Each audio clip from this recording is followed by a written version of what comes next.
కోసమే వేచి ఉన్న రేయిలా వేయి కళ్ళతోటి ఎదురు చూడనా వానజల్లు కోసమే వేచి ఉన్న పైరులా గంపెడంత ఆశతోటి చూడనా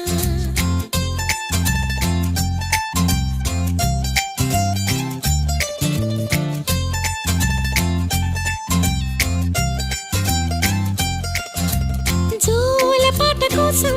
ఉయ్యాలలోన చంటి పాపలాగా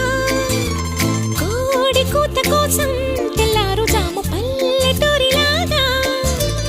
ఆగనే లేనుగా చెప్పవా నేరుగా గుండెలో ఉన్న మాట